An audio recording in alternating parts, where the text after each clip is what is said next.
Sí, sí. Les quiero decir dos cosas para que si hay alguien que se tiene que ir, se lleva ya el mensaje. Y que lo hablamos con los nombres, ya estoy loco, pero nunca fue bueno y menos. No, lo que me decía Leandro y lo trato de sintetizar, igual está en el Facebook, Stop Flybondi, Paramos Flybondi, pero se los quiero explicar. Porque veo que se ha conversado el tema de salud y demás. A ver, además de lo que hemos hablado, de las distancias, de los riesgos, de accidentes y demás, hay un tema que obviamente está oculto deliberadamente, que es gravísimo. Un aeropuerto, cuando empezamos con Leandro pensábamos solo en el ruido, ¿no? La contaminación acústica. Y después nos enteramos que esto es una bomba ambiental y sanitaria. Bueno, se me tapó un poco un oído, así que ya estamos... ¿Por qué digo esto? Hay dos temas. Por un lado tenemos la contaminación acústica, que genera problemas, como todos ustedes ya se podrán imaginar, auditivos, de concentración, genera estrés, problemas cardíacos. Pero no solo eso, sino lo que se ha descubierto es algo mucho más grave. Hay dos estudios que se hicieron en Inglaterra y en Estados Unidos, con una muestra extensísima, que revelaron lo siguiente. Ellos dijeron, ¿por qué en los barrios y ciudades aledañas o cercanas a aeropuertos tengo más gente que se me muere de cáncer, de ACV y de infarto? Bueno, investigaron y descubrieron que sucede lo siguiente. Cuando un avión despega o aterriza, utiliza sus turbinas en máxima potencia. Eso lo hace solo al aterrizar o al despegar. No lo hace cuando está en vuelo crucero. Eso genera, se descubrió las turbinas, un efecto que es que liberan una micropartícula que es la milésima de un cabello humano, es imperceptible. Esa partícula cancerígena, contaminante, es una combinación de los lubricantes, del JP1 que es el combustible, de los refrigerantes, del caucho que se quema cuando pega en la superficie, etc. Esas micropartículas que se generan, les vuelvo a decir, solo en el aeropuerto al darle máxima potencia a la turbina, se dispersan con el viento en radios de 15 kilómetros alrededor del aeropuerto o de la pista.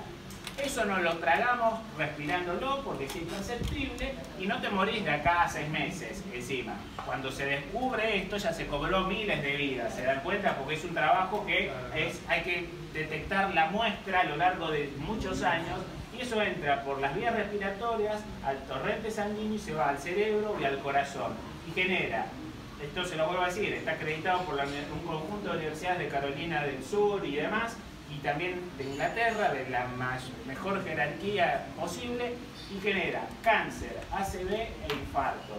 O sea, esto es un aeropuerto en una zona urbana, es sumamente perjudicial. No es solo, esto llevaría a que nos enfermen y maten y que genere una verdadera emergencia sanitaria en todas las zonas de Palomar, de Hurlingham, de 3 de febrero. No es solo como algunos pretenden minimizar, aguantate el ruidito, no, el ruidito ya de por sí es grave, porque no es un ruidito, genera problemas psicológicos y demás. O sea, eso se los cuento por un lado, que es un tema gravísimo, es una de esas consecuencias, vieron, de larga, como el asbesto, ¿se acuerdan de las se te enterás después? O como el tabaco. Obviamente la industria aeronáutica, que tiene un lobby inmenso, trata de desprestigiar, a pesar de que son universidades de primer jerarquía a nivel mundial.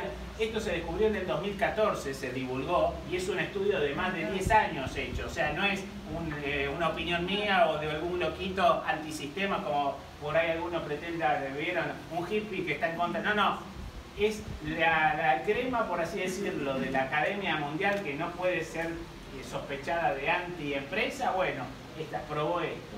La otra cuestión que les quiero contar, porque se habló mucho de las escuelas, es que mundialmente, la UAS y demás, ya hoy hay consenso de que los aeropuertos tienen que estar en zonas alejadas de los centros urbanos. Esto ya no se discute, a pesar de que ahora el gobierno trata de decir que esto es una antigüedad. No, es una mentira, grande como una casa.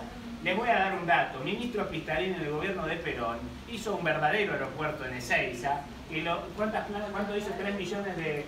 Sí, lo hizo en un predio descampado de 7.000 hectáreas, plantó 3 millones de árboles para que haya una barrera acústica y mitigue el impacto ambiental. Que acá lo vamos a hacer nosotros, la barrera acústica, se entiende, humana, y que genere oxígeno, y además le hizo una autopista, que es la que hoy ustedes conocen. O sea, cuando se hacía, fue un adelantado de su época que cuando lo investigamos, fue reconocido en todo el mundo por los arquitectos del aeropuerto Orly de Francia. O sea, una maravilla. Ahí se hacían bien las cosas, ahí se hacía inversión, se hacía desarrollo. Eso es desarrollo. No esto que un par de vivos vengan a lucrar con los bienes que pagamos nosotros, públicos, sitio de la memoria, que ahora les cuento bien por qué, y que además lo pagamos nosotros con nuestra salud. Y nos lo quieren encima presentar como que nos hacen un favor y que porque se preocupan para que te ahorres una hora de viaje. Eso por un lado. Por otro lado, también se ha descubierto, hay un estudio, que los aeropuertos, además de ser zonas insalubres, son zonas no aptas para la educación. Entonces, no puede... ¿Por qué? Porque hubo un estudio un estudio realizado en el 2005 en los colegios cercanos a los aeropuertos de Barajas en Madrid, Schiphol, Ámsterdam y Heathrow en Londres. Se tomaron muestras de más de 5.000 chicos de entre 10 a 15 años que estaban en esos colegios afectados por el ruido de los aviones. ¿Y qué se determinó? Que por cada 5 decibeles del ruido de las turbinas, los chicos ven dañado su capacidad de aprendizaje en hasta 2 meses. O sea, se ven retrasados después de un chico que estudia en situaciones normales. Y a su vez eso les perjudica la capacidad de comprensión lectora, la capacidad de memoria y de aprendizaje. Y ahí es donde se determina, eso fue en el 2005, que los colegios no pueden estar en zonas cercanas a los aeropuertos o viceversa. No puedes habilitar un aeropuerto al lado de los colegios por los daños que crean los alumnos. Por eso, pero no solo eso, es tan aberrante que va a ser el primer aeropuerto trucho del mundo que tiene una escuela adentro. Entonces, eso yo lo quería dejar, transmitirlo antes de que se fueran otros vecinos, para que tengan el dato. Esto no es opinión de Leandro Manisi o de Lucas Manisi. Son las principales universidades del mundo.